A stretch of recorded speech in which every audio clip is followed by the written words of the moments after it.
Hello दोस्तों, मैं आपको C sharp beginning course series के 4th लेक्चर में वेलकम करता हूं। मेरा नाम अली असद है और इस वीडियो में मैं आपको सोल्यूशन एक्सप्लोरर के बारे में बताऊंगा और आपको सी शार्प प्रोग्रामिंग के बेसिक वर्कफ्लो के बारे में बताऊंगा। तो आइए हम अपने आज का लेक्चर का स्टार्ट करते हैं।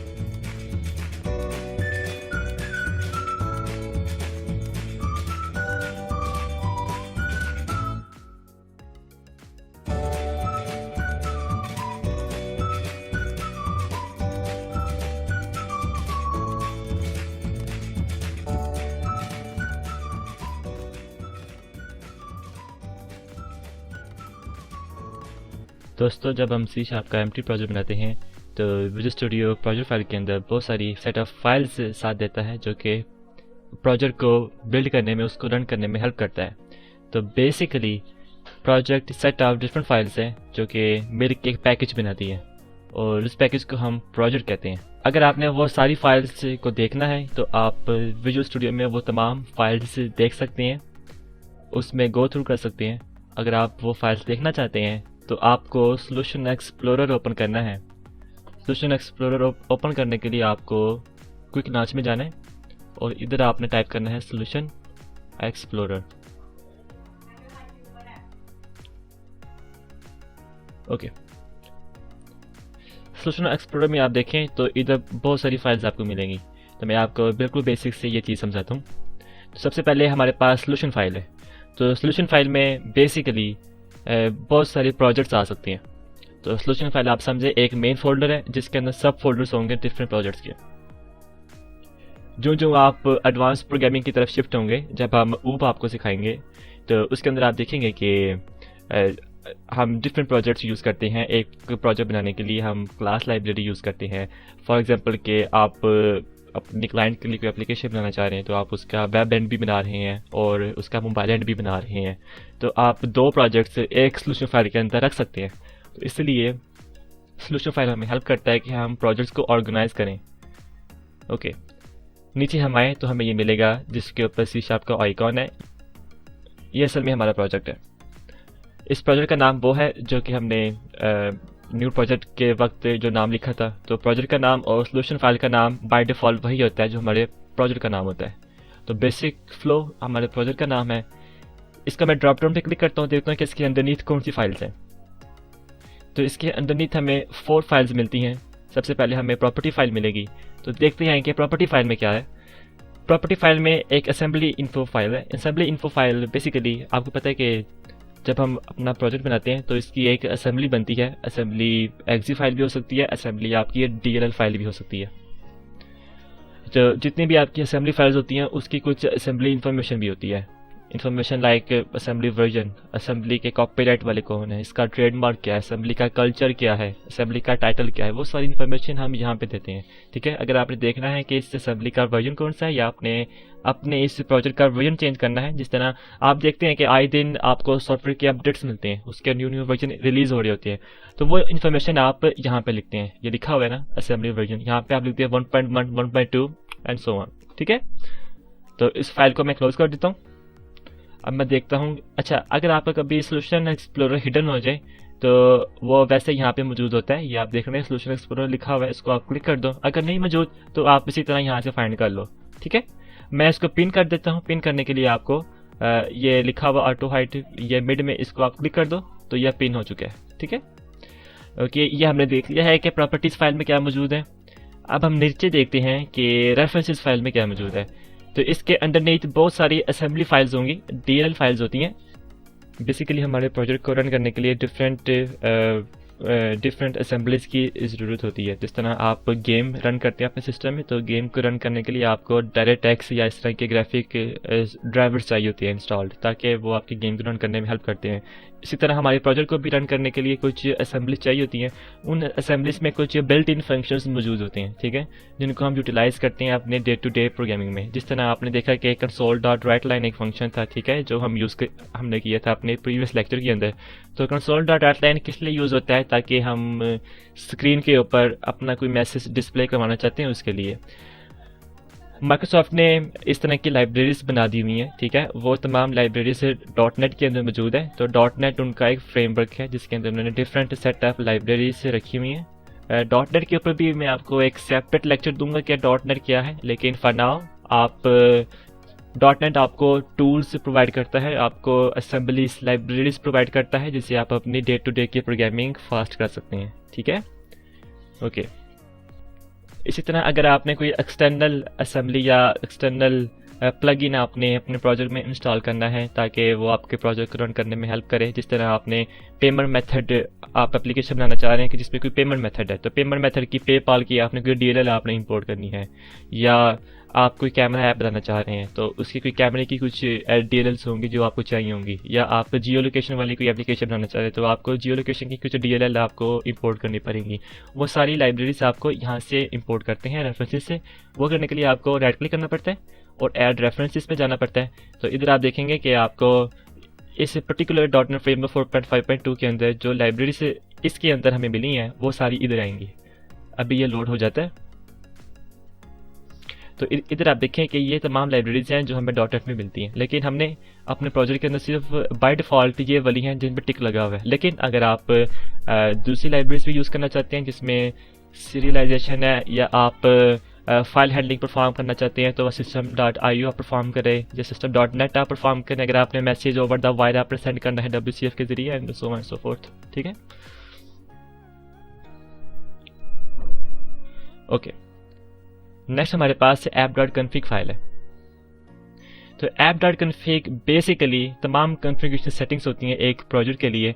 इसके अंदर हम इस तरह की इन्फॉर्मेशन पुट करते हैं कि हमारा डेटाबेस कौन सा है, हमारा डेटाबेस सर्वर कौन सा है, उसकी कनेक्शन स्ट्रिंग कौन सी है, या हमारे क्लाइंट का एंड पॉइंट कौन सा है जिसके साथ हमने कनेक्ट होना है, और इस तरह की मज़ीद जो कॉन्फ़िगरेशन जो आपको एप्लीकेशन के लिए चाहिए होती हैं वो सारी इन्फॉर्मेशन आप यहाँ पे लिखते हैं।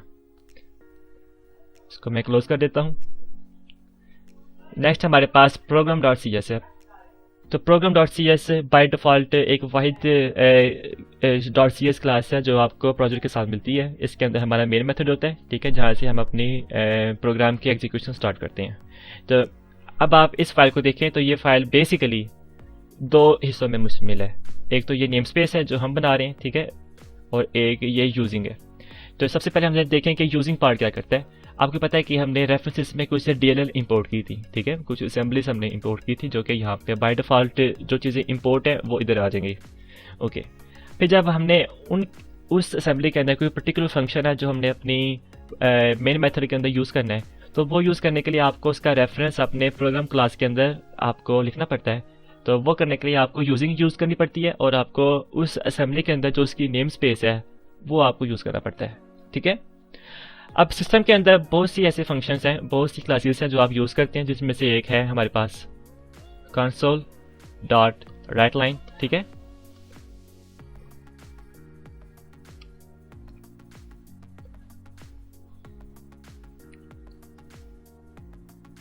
console.write, तो उसमें से एक है console.writeLine। तो अगर आप कंसोल के ऊपर माउस हवर करें तो आपको नज़र आएगा कि ये असल में system.console चाहा हुआ है। तो सिस्टम जैसे ही मैंने console.writeLine लिखा है तो आप ये देखें कि हमारा यूजिंग सिस्टम हाईलाइट हो गया है। तो वह हाईलाइट इसलिए हुआ है क्योंकि कंसोल की जो सारी फंक्शनैलिटी है, जो उसके अंदर जो फंक्शन है WriteLine का, वो हम सिस्टम से इंपोर्ट कर रहे हैं, ठीक है। अगर मैं इसको डिलीट कर देता हूँ तो अब मेरा कंपाइलर, मेरा विजुअल स्टूडियो कंफ्यूज हो जाएगा, उसको कोई रेफरेंस नहीं मिल रहा कि कंसोल मैं कहाँ से लूँ, ठीक है। तो अगर आपने console.writeLine यूज़ करना है तो आपको उसकी नेम स्पेस यूज़ करनी पड़ेगी, ठीक है। वो नेम स्पेस यूज़ करने के लिए आपको लिखना पड़ता है यूजिंग, और जिस नेम स्पेस के अंदर कंसोल है वो है सिस्टम। इसी तरह अगर आपने आगे फाइल हैंडलिंग के साथ काम करना है तो आपको यूजिंग system.io आपको यूज़ करना पड़ेगा। इसी तरह ये आप नीचे देखें कि कुछ कलेक्शन की नेम स्पेसिस है, लिंक की है, टेक्स्ट की है, और अगर आपने मल्टी थ्रेडिंग आपने अपनी एप्लीकेशन के अंदर यूज़ करनी है तो उसके जो सारी फंक्शनैलिटी है वो इस नेम स्पेस के अंदर है। अब मैं आपको जो फाइनल पार्ट है हमारे इस लेक्चर का वो है इस स्ट्रक्चर को समझना, वो मैं आपको समझाता हूँ। तो बेसिकली आप देखें कि हमारे पास एक मेन फंक्शन है। तो मेन फंक्शन हमारा एंट्री पॉइंट होता है हमारे प्रोग्राम को रन करने के लिए। इसके मेन फंक्शन के अंदर जो set of lines instruction code लिखे होते हैं वो स्टेप वाइज से सारे चलते हैं, ठीक है। और आप देखो कि मेन फंक्शन हमारा किसके अंदर डिफाइन है, प्रोग्राम क्लास के अंदर। तो प्रोग्राम क्लास को आप ये समझे कि प्रोग्राम असल में एक रोबोट है। उस रोबोट का एक टाइनी सा माइंड है, उस माइंड का नाम है मेन, और मेन वो वाला काम करेगा जो हमने इसके अंदर उसको डिफाइन किया हुआ है। ये वाला आपने काम करना है। इसके अलावा हम रोबोट के अंदर बहुत सारी फंक्शनैलिटीज ऐड कर सकते हैं कि जिस तरह रोबोट भाग सकता है। हम एक फंक्शन बना सकते हैं जिस तरह स्टैटिक वाइड रन, ठीक है। तो वो क्या करेगा, रन रोबोट रन, ठीक है। आप इसको यूज करें इधर रन। ये देखिए, ये भी मैंने क्या किया है, अभी आप इसके ऊपर फोकस ना करें क्योंकि मैंने आपके लिए सेपरेट वीडियो बनाई है फंक्शंस और मेथड्स के लिए, ठीक है। फंक्शंस और मेथड एक ही चीज़ का नाम है, ठीक है। वो भी आपकी कन्फ्यूजन मैं दूर कर दूंगा। अभी ये देखिए कि मैंने इस प्रोग्राम क्लास के अंदर एक और फंक्शन था रन का, वो मैंने बना दिया। अब मैं जितनी दफ़ा मर्जी रन कॉल करूँ तो वो रन यूज़ होता रहेगा, ठीक है। देखिए मैंने 2 दफ़ा रन कॉल किए तो 2 दफ़ा स्क्रीन के ऊपर रन कॉल होगा। मैं ज़रा रेट लाइन यहाँ पे लिख लूँ ताकि हमारा जो प्रोग्राम है वो क्लोज ना हो जाए।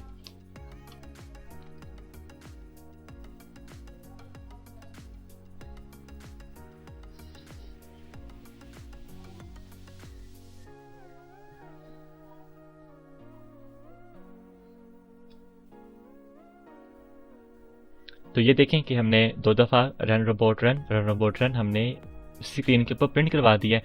वो इसलिए करवाया क्योंकि हमने उसका 2 दफ़ा फंक्शन कॉल कर लिया है। तो बेसिकली क्लास प्रोग्राम क्या एक रोबोट है, उस रोबोट के डिफरेंट बिहेवियर्स हैं, डिफरेंट फंक्शंस हैं जो हम डिफाइन करते हैं, और उन तमाम फंक्शनैलिटीज़ को जब आपने रन करना है एप्लीकेशन के अंदर तो उसको आप मेन फंक्शन के अंदर यूज़ करते हो, क्योंकि मेन फंक्शन ही उसका टाइनी सा माइंड है जो कि प्रोग्राम यूज़ करता है जब भी उसने एग्जीक्यूशन करनी होती है। ओके, इसका मतलब है कि जो हमारा रोबोट है प्रोग्राम, उसके अंदर हम बहुत सारी फंक्शनैलिटीज़ ऐड कर सकते हैं, वो वाली फंक्शनैलिटीज़ जिस तरह की हमने उससे अपने काम करवाने हैं। क्लास को मज़ीद समझने के लिए जो हमारी नेक्स्ट अपनी प्लेलिस्ट होगी वो तमाम ऊप के ऊपर होगी। तो ऊप के ऊपर मैं आपको बड़े मज़े से और बड़ी फ़न अंदाज से आपको मैं सिखाऊंगा कि ऊप को आपने यूज़ किस तरह करना है, उसकी बेस्ट प्रैक्टिसेस क्या होंगी, और आप अपने day to day software development में ऊप को यूज़ करके अपनी प्रोडक्टिविटी को किस तरह इंक्रीज कर सकते हो। तो वो सारी चीज़ें हम ऊप में सीखेंगे। लेकिन अभी के लिए आप बस ये समझें कि क्लास असल में एक रोबोट है जिसके अंदर हमने कुछ फंक्शनैलिटीज़ ऐड कर दी हैं, और वो फंक्शनैलिटीज़ हम यूज़ करेंगे मेन के अंदर।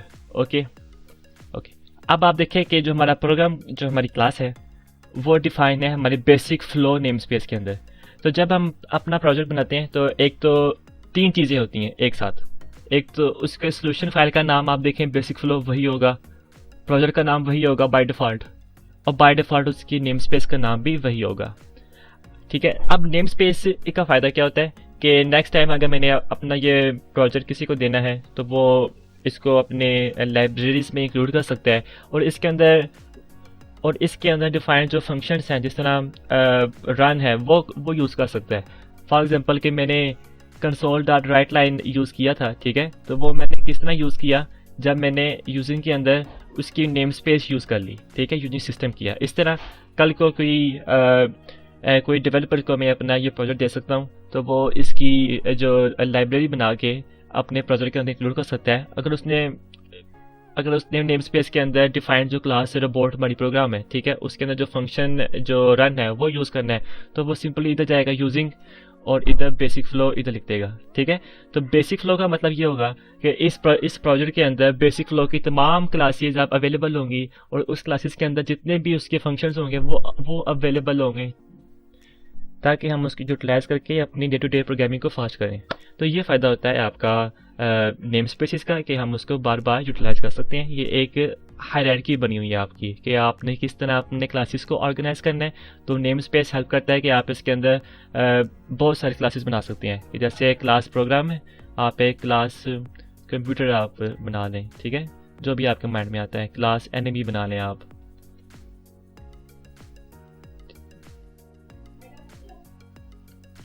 ठीक है। तो अब इस नेम स्पेस के अंदर ये 3 क्लासेस डिफाइन है। अगर आपने देखना है कि इसके अंदर ये 3 क्लासेस डिफाइन है कि नहीं, तो आप इस तरह कर सकते हैं। आप इसके अंदर जाएँ मेन के अंदर और आप ये देखें, ये सिर्फ आपकी फर्स्ट सेक ऑफ नॉलेज है, ठीक है। ये आप देखें कि इधर मैं लिखता हूँ बेसिक फ्लो डॉट अब आपने जैसे ही डॉट किया तो उसने दिखाया कि बेसिक फ्लो के अंदर कितनी क्लासेस अवेलेबल हैं, ठीक है। अब आप देखें कि जितनी भी क्लासेस होती हैं उनके उसका जो आइकन होता है वो ये वाला होता है, थोड़ा सा ब्राउनिश है, ठीक है। तो मैं देखता हूँ कि बेसिक फ्लो के अंदर एक प्रोग्राम की क्लास है, उसके अंदर जितने भी मेथड होंगे वो सारे आ जाएंगे। तो ये सारा क्या है, ये सारा एक वेल ऑर्गेनाइज वे से आप अपनी प्रोग्रामिंग कर रहे हो, आपने उसको स्ट्रक्चर किया हुआ है कि किस तरह आपने क्लासेस को ग्रुप करना है, किस तरह आपने मेथड्स को ग्रुप करना है, ठीक है। ये सारा वे वही है।